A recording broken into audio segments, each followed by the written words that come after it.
Hi, it's Naden here. Let me ask you a question. Have you ever asked yourself, why is my marriage falling apart? Well, depending on how painful your situation is, you're probably asking yourself that question a lot. In fact, some people I know are asking it all the time. Why is my marriage falling apart? And when I ask people this question, I often get lots of different reasons and different answers. And people say to me things like, well, my wife or my husband is having an affair, or they had an affair, or we no longer communicate, or we always argue, we're always arguing and fighting, or we've just fallen out of love, or we've lost the spark, or maybe even we've just got different interests. And in fact, some people even say to me, they simply don't know why their marriage is falling apart. It's just like they've just drifted apart. Well, the reality is, all of these things are simply symptoms of your situation, but they're not the real cause of why your relationship's falling apart. In fact, no matter what situation you're in, there really is only one underlying reason why relationships break up. And that reason is because you're no longer meeting each other's needs. Now, what do I mean by this? Well, the reality is that as human beings, and really we're like every other living thing on the planet, we're wired for one thing, and that's obviously survival. And survival means having our needs met. Now, of course, as human beings, we have greater needs than any other species on the planet. Of course, we have survival needs and reproductive needs, and if you like, what we call biological needs. But we also have emotional needs.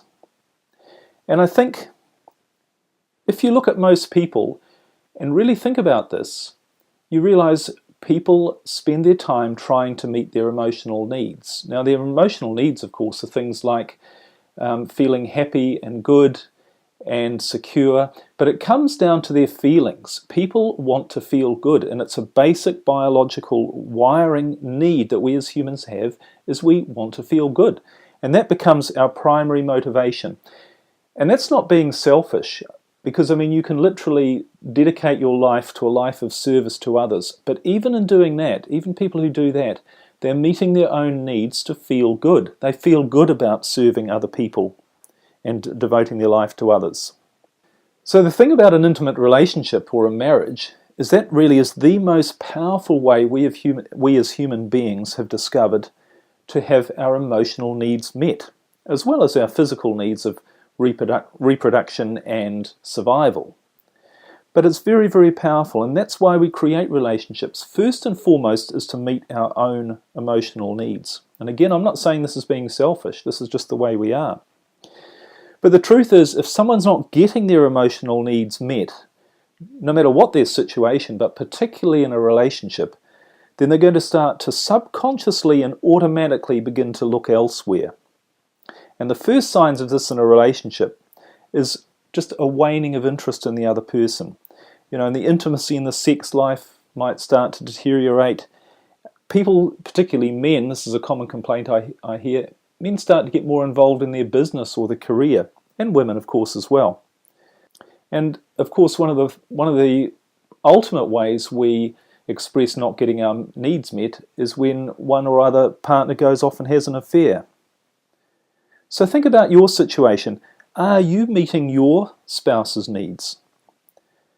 Now, I'm not talking about their physical needs here. I'm not talking about how much money they have, or whether they've got a place to live, or whether they drive a nice car. But I'm talking about these emotional needs. And in other words, what are you doing to make them feel great? And are they making you feel great? Now, I'd probably literally guarantee that your answer to that question is no. Your emotional needs aren't being met, and certainly their emotional needs aren't being met in your relationship. Well, this is actually great news when you realize this, because you really only have to do two things to save your marriage. Firstly, you have to figure out what your spouse's needs actually are. And secondly, you have to figure out a way to meet those needs better than anyone else or anything else. And now, if you're thinking at this point, yes, but what about my own needs? It's all very well for me to go and want to meet my spouse's needs, But I've got needs as well. I'm not feeling good. And if I'm just giving to them, how do I know I'm going to get anything back? Well, the funny thing is, what I've found that if you actually put the energy into a relationship where you're in a conscious and in the right way, it's got to be the right way. If you're meeting your spouse's true needs, the dynamic's going to change, and you're going to find your own needs are met as well. So just coming back to these two steps. Firstly, how do you figure out what your spouse's true needs are? Well, actually, in a relationship, and on a very fundamental level for all human beings, your spouse really is looking to you or to a relationship for one fundamental thing, and that is deep and unconditional love. In other words, people all want to feel very, very loved, and they want to know from you in a relationship that they are the most important person to you, and that they are more important to you than anyone else or anything else. And not only that, but you love them unconditionally, and that means loving them for who they really are, which is different from who you think they should be or what you'd like them to be. It's who they really are is at a very deep level.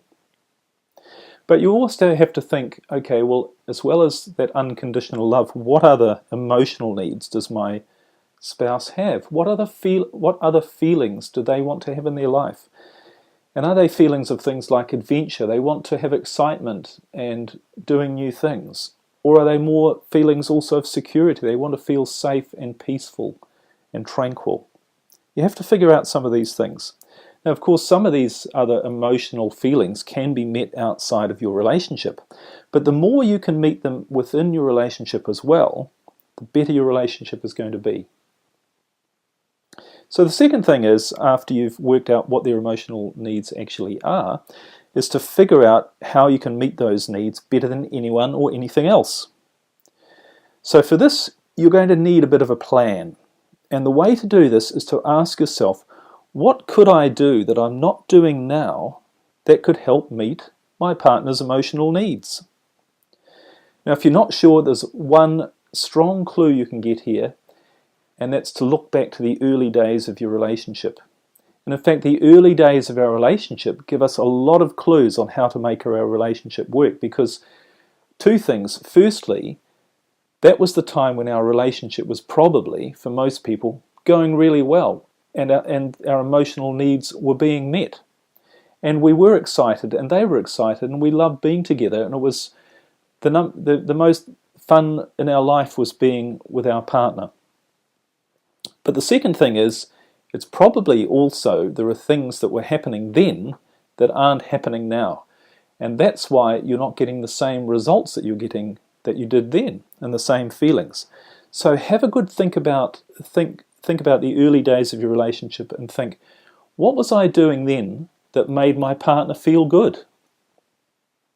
And start to make a bit of a list and think, how can I start to do some of those things again? Now, you don't need to go full on heavily into it straight away, but just start to introduce some of these things that you know made a big impact on your partner and made them feel good emotionally, and start to do those things again. So the real message I want to leave you with is this, that if you can meet your spouse's emotional needs better than anyone or anything else, then you're not really going to have any trouble saving your relationship. But not only that, you're going to be able to take it to a whole new level of intimacy and fulfillment.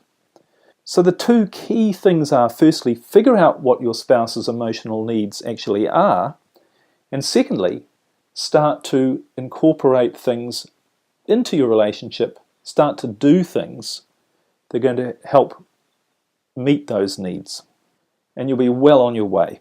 So I hope you found this useful. I hope you'll take some action, and I really hope you'll save your marriage and create the great relationship that you and your spouse really deserve. Bye for now. Hello, I'm Naden. If you'd like more help to save and strengthen your marriage, visit my website, liamnaden.com.